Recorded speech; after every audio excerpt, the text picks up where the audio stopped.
Love, companionship and communication, the cornerstones of human progress. You would imagine that the Neolithic Revolution, the first agricultural revolution around 25,000 years ago, would have brought us closer. People settled down, so they would have been nicer to each other, since it was imperative for everyone's survival.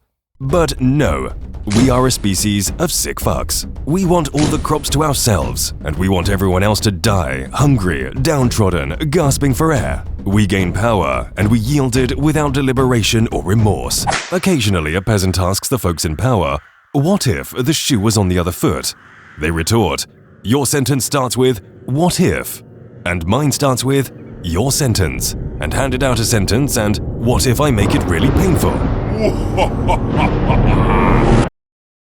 Pain, fear, and anger, the cornerstones of human history.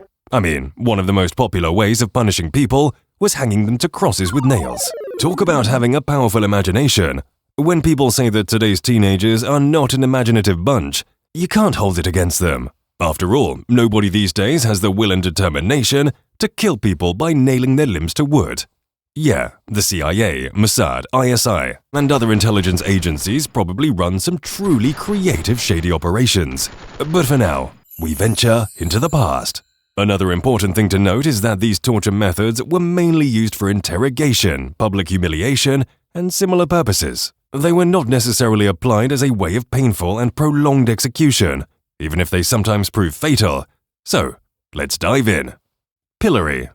Let's start with a relatively tame torture method, the good old pillory. The pillory was the historical version of an office job. You know how everyone's always talking about your bad posture? Well, that's because modern office chairs and desks are inspired by this medieval contraption. The victim's head and wrists were clapped inside 3 holes, making them stand with a 90-degree forward tilt. For the most part, it was a ruse for public humiliation. Your friends gathered around and laughed in your face. Strangers threw rotten food and beer at you. And while that may feel familiar, there was no hangover at the end of it. Also, your family members had to come and feed you, lest you end up dead. Family reunions can be toxic enough. Imagine having to explain the wood under your head. And that is not a reference to oral sex. The rack. The rack took things up a notch. It wasn't merely inconvenient like the pillory, but also extremely painful. Originating in antiquity, most of its earliest recorded cases come from Greece. You might think Athens was the home of reason and the birthplace of democracy. So, why were they devising devious torture methods? Athens is the birthplace of democracy, but with a hint of irony, of course. Only 20% of the Athenian population could vote. The rest were either slaves or women. No taxation without representation is a novel motto, but the Greeks foresaw it all those years ago. They sidestepped it with an incredibly lopsided progressive tax. The wealthiest not only paid heavy taxes, but they also boasted about it. The rest were neither taxed nor represented, so they were at the mercy of the elite. With that incredible class gap, torture was reasonably commonplace. The rack was a horizontal contraption whose main goal was to put pressure on joints. A handle and ratchet would help increase the extension, eventually leading to dislocation. The interrogation was easy because people usually blabbed before it reached that point. According to stories, the arsonist of the Temple of Artemis, one of the 7 wonders of the ancient world, confessed on the rack. Side note, why are 3 of the 7 wonders of the ancient world Hellenistic? A slight bias, perhaps? Huh? Let's get back to the rack, which sounds a little gay to be honest. Several versions of the machine popped up across history. The Russians used strapado, a vertical version in which rope suspended the person in a weird pose, collapsing the body weight onto itself. Some versions were exclusively used as corporal punishments, while others were used for questioning and probing. Pitch capping. This technique also comes from antiquity, probably the Mesopotamian region, and one has to say it is not a particularly creative one.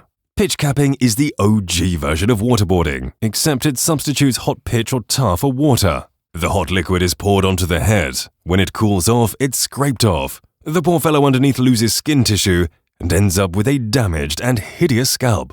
If you're overly conscious about your looks, you'd be pleased to know that there was another variation of this torture, which did not affect your generally visible appearance. In this version, the hot liquid was poured into an orifice, which led to constipation. Nah, I'm kidding. It led to death. In medieval Europe and even colonized America, a reworked version of this torture was used for public humiliation or mob violence. The culprit received his fair share of overhead tar, and the mob threw feathers on him. In some cases, the fellow was rolled around in feathers. The technique, known as tarring and feathering, not really an innovative name, would leave feathers attached to the body in a display of shame and grace. However, one thinks that women with a hankering for hairy men would not have minded feathers on a guy. Just a thought.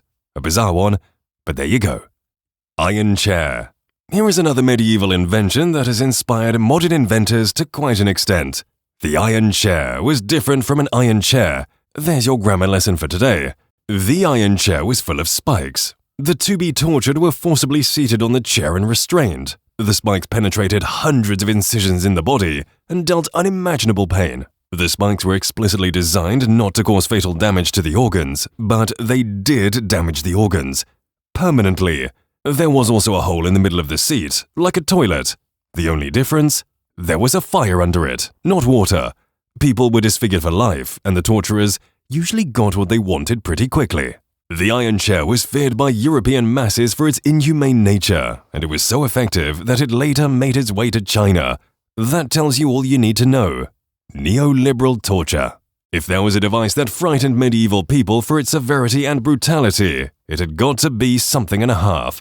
The chair rarely killed people, unlike these days. Most people who got the chair in medieval times lived to tell the tale, or should one say, show the tale. But how has it inspired modern life, you ask? The permanent physical damage led to lifelong pain and problems, so the machine's psychological effect loomed large. And while the physical torture has fallen out of fashion, psychological torture is trendy. Tickle torture. We mentioned China a while ago, so let's head there. From massive battles to the 5 punishments, ancient China was a brutal, brutal land. So brutal that one of their favorite torture routines was tickling. The intrigue of Chinese courts could kill you instantly, so the politicians had to be ingenious with their plans. They couldn't just torture anybody. They had to do it in a way that left no traces, and tickling was a great workaround. Later on, some prudish Roman figure was taken by this idea. How the idea got so far across the globe is a mystery. Considering the Roman predilection for stab mania, this technique seems a little bit of an outlier. In a bid to avoid gory torture, a noble ambition indeed, a Roman torturer decreed, "I shall bind you rebellious subjects down and have goats lick thine feet." Maybe not in such a thick Elizabethan accent. And so the Romans began soaking criminals' feet in salt solutions and having goats lick them. Between this and the crucifixions, they had run the gamut from comedy to tragedy. Pair of anguish. "Shut your pie hole," says a torturer. "Open your pie hole," says another.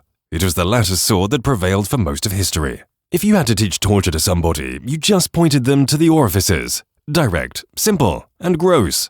You might think that the ancient Chinese or Romans were mad lads. Well, let's take a trip to the modern era with its fancy gadgets. The pair of anguish was a scooping device reportedly used in Europe between the 16th and 19th centuries. What did it scoop? Presumably not ice cream. Obviously not. History is rarely that wholesome. The machine scooped them innards. The torturer would thrust the apparatus down your throat, if you were lucky, and open its spoon-like legs in 4 directions, either gagging you or crushing your internal organs. Historians are torn, no pun intended, on the degree of the machine's application. Some models might have worked the other way around, i.e. the 4 open segments came together to pick up something, like a pear. Another similar tool was the heretic's fork, used during the Spanish Inquisition. The apparatus was wedged in the heretic or blasphemer's throat, affecting blood flow and causing the onset of delirium. The sufferer couldn't talk with the device lodged in, but once a confession was forthcoming, it was taken off. Judas cradle.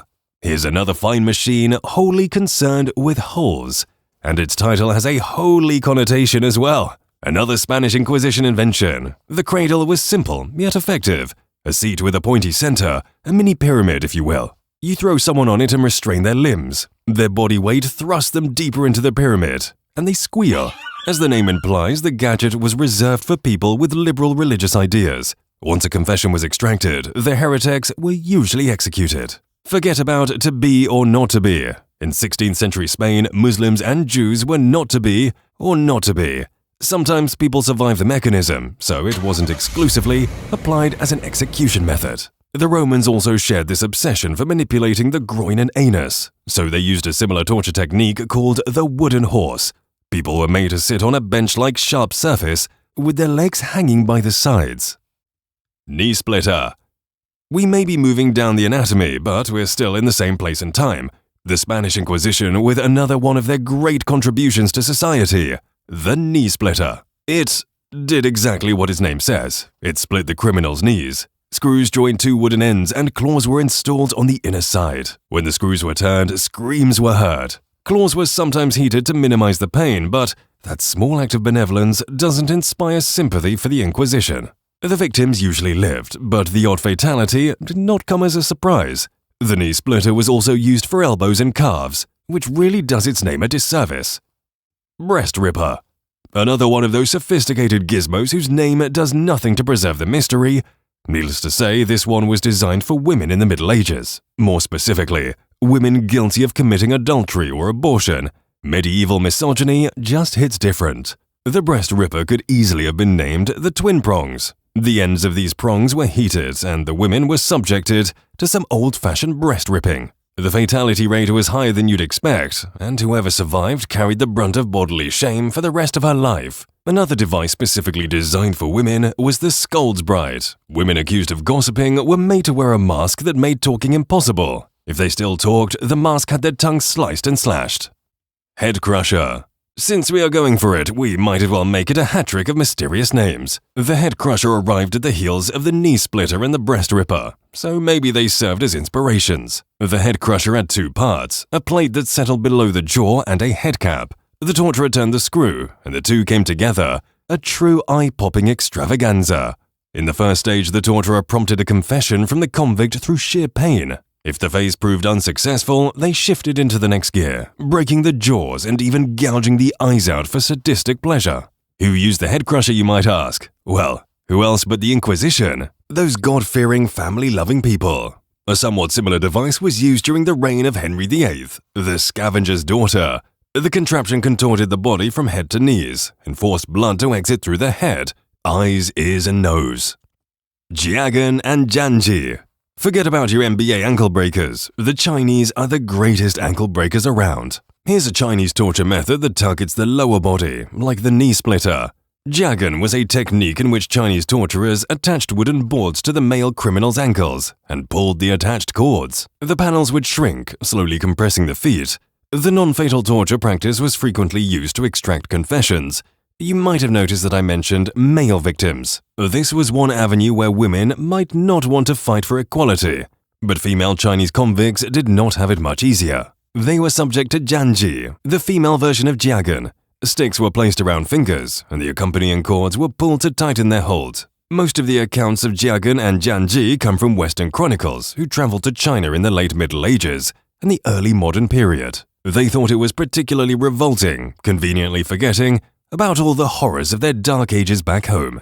If you enjoyed this video, don't forget to like and subscribe. Are there any torture methods we missed? Remember that these are not execution techniques, which can sometimes be far more sinister. So, if we missed a horrifying, non-fatal torture technique, let us know in the comments.